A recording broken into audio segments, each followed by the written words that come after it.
নমস্কার বন্ধুরা, GM simple লাইফে আপনাদের সকলকে স্বাগত জানাই।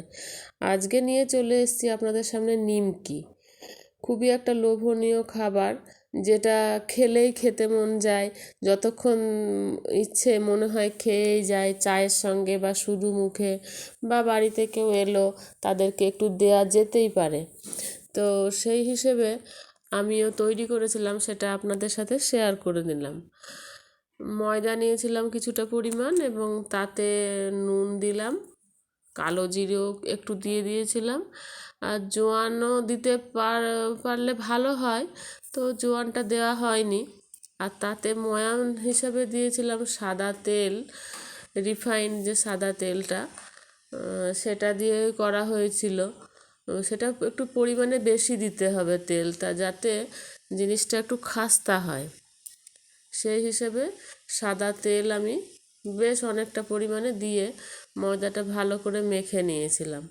শুকনো ভালো করে আগে মাখিয়ে নিতে হবে, তারপরে অল্প জল দিয়ে দিয়ে সেটাকে মাখতে হবে। খুব বেশি নরম করা চলবে না মাখাটা, সেটাকে শক্ত করেই মেখে নিতে হবে। এবং ছোট ছোট করে লেচি কেটে নেব। কেটে নেওয়ার পরে যে আমি শুরু করেছিলাম, তো দেখতে থাকুন বন্ধুরা কিভাবে করছি আমি।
তো আমার নিমকি কাটা রেডি।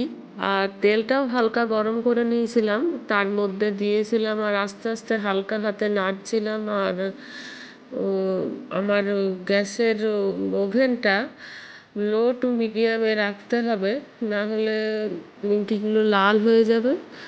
আর তাড়াতাড়ি সেগুলো লাল হয়ে গেলে আমাকে তুলে নিতে হবে। সেই কারণে দেখুন কত সুন্দর একটা কালার এসেছে, আর আমি নিমকিগুলো তুলেও নিয়েছি। খুব সুন্দর খাস্তা হয়েছে বন্ধুরা। তো সবাই এইভাবে চেষ্টা করে দেখবেন, আশা করি আপনাদেরও খুব সুন্দর হবে। তো একটা কথা যেটা হচ্ছে, যারা এখনও আমার ভিডিওটা দেখছেন অথচ সাবস্ক্রাইব করেননি, তারা অবশ্যই সাবস্ক্রাইব করে নেবেন চ্যানেলটা। একটা লাইক করবেন, যদি ভালো লাগে কমেন্টস করবেন, যদি খারাপ লাগে সেটাও আপনারা বলতে পারেন। বা আগামী ভিডিওর জন্য নোটিফিকেশান পেতে বেল বাটনটি ক্লিক করবেন, এবং তাতে অলে ক্লিক করে রেখে দেবেন। যা আপলোড করব সাথে সাথেই আপনাদের কাছে পৌঁছে যাবে। তো আশা করি বন্ধুরা আপনাদের সব ভালো লেগেছে। আজকের মতন এখানেই আসি। আবার আমি কোনো নতুন ভিডিও নিয়ে হাজির হয়ে যাব আপনাদের সামনে। তো সবাই ভালো থাকবেন, সুস্থ থাকবেন। আর এই কালী পুজো, দিওয়ালি সবাই খুব ভালোভাবে কাটাবেন, সবাই আনন্দে কাটাবেন, সবাই সাবধানে সুস্থভাবে থাকবেন।